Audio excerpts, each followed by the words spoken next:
talk to few people only. Huwag tayong mainggit dun sa mga taong sobrang daming kausap, sobrang daming pinupuntahan. Everyday, iba-iba yung kausap niya, iba-iba yung kajaming niya, iba-iba yung kakwentuhan niya.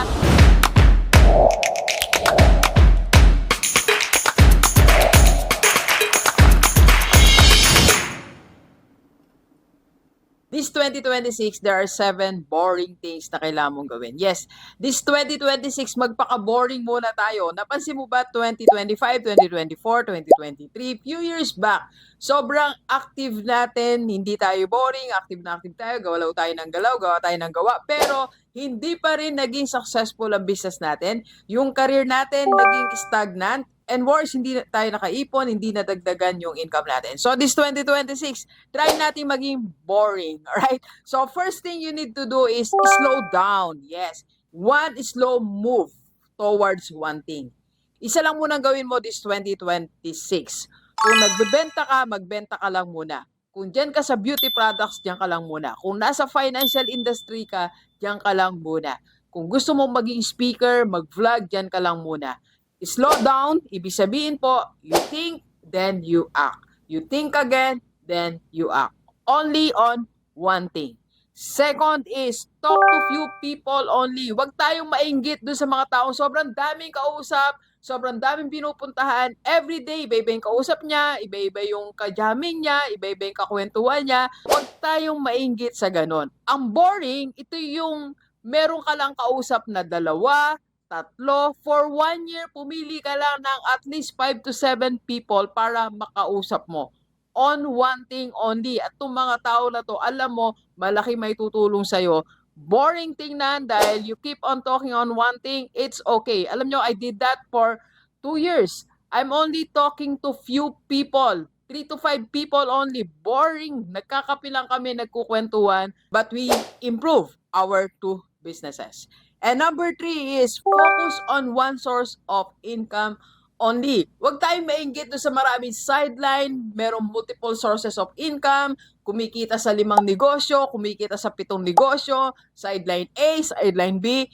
Ikaw magpaka-boring ka sa one source of income only. One source of income lang. Maybe boring pero lalalim yan at magbibigay sa'yo ng bigger income. And next is, you have to build expert, don't hire. Alam nyo, minsan, ang temptation natin as a business owner is to hire expert, right? Pero what's happening? Iniiwan tayo. So, magpaka-boring tayo. Ibig sabihin po, you hire an average person that is willing to learn and i-build mo. Together, you build expertise inside your team. It's boring na everyday mag-uusap kayo. It's boring na everyday, sesenda mo na mga articles, sesenda mo na mga videos. It's boring na magsisend siya sa'yo ng output, tapos i-improve mo. It's boring. But you are building an expert right there inside your business. Next, build inside your home. Yes. Pero tingnan natin, saan ba nanggaling yung mga malalaking business ideas? Sa bahay lang. Ang dami nag-start sa garage. Ang dami nag-start sa bahay lang nila. And they grow their business. So it's boring to start. Naalala ko si Mr. Beast, kinukwento niya, doon lang siya sa room niya, from 10 a.m. hanggang gabi, nakikipag-usap lang siya sa mga kapwa niya, vlogger, niisip nila anong strategy, anong gagawin nila, right there, doon lang sa bed niya.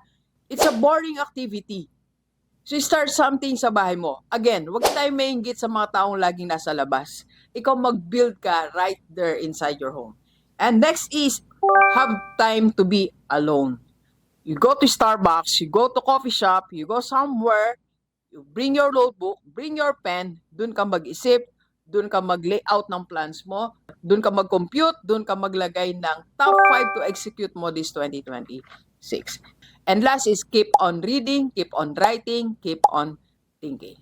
Okay, Gilibers, sa atin po lahat, be boring this 2026. At the end of the year, it will surprise you na ganito na kalalim yung business mo, ganito na kalalim yung source of income mo. Let's go, let's go. Kapi po tayo.